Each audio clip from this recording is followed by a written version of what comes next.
One of the biggest problems with the typical Western diet is the fact that much of our food is refined or highly processed. The refining process removes important nutrients like fiber, iron, and B vitamins, and this is done by food manufacturers for two reasons. Firstly, it's to give the end product a softer texture, and secondly, it's done to extend the shelf life of the resulting product. A heavily processed food is going to last longer on the supermarket shelf because pests, like mold for example, are less attracted to foods that are low in nutrients.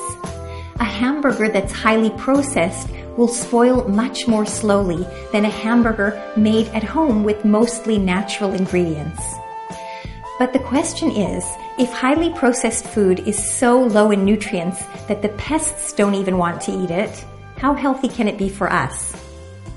In fact, the nutrient content of any given food is directly related to the spoil rate of that food. Foods that are very low in nutrients spoil much more slowly than foods that are rich in nutrients. One of the best predictors of a healthy diet was whether it was cooked by a human being or a large corporation. And the reason is that when we outsource our food preparation to big companies, they tend to cook in a certain way that isn't very healthy. They tend to use way too much salt, fat, and sugar, all of which are problematic nutrients for our health.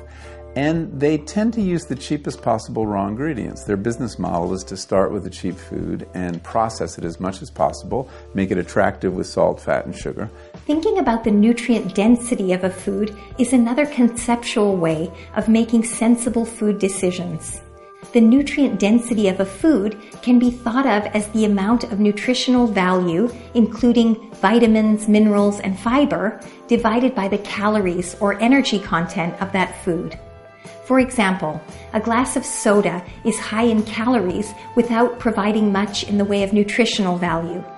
Foods that provide lots of calories with very little nutritional value are sometimes called energy-dense foods, but their nutrient density is low. A bunch of fresh spinach, on the other hand, would be an example of a nutrient-dense food because its nutritional value is relatively high compared to its caloric content.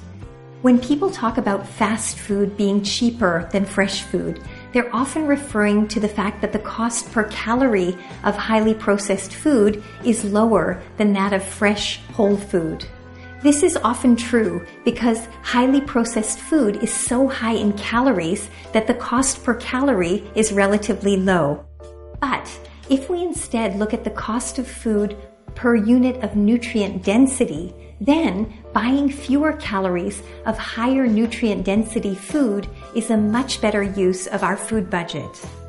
In the midst of a serious epidemic of obesity, avoiding empty calories should be near the very top of our list of priorities.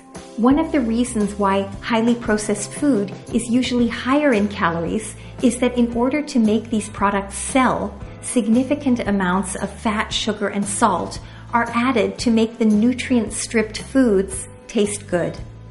Additives like colorants, artificial flavors, stabilizers, and other preservatives are also added to enhance packaged products and maintain the illusion that we as consumers have many choices when we walk through the supermarket aisles.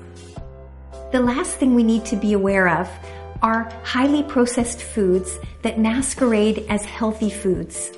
These are products that have synthetic nutrients added back to them after they've been refined, and this is usually done to make the product seem healthy to the nutrition-aware consumer.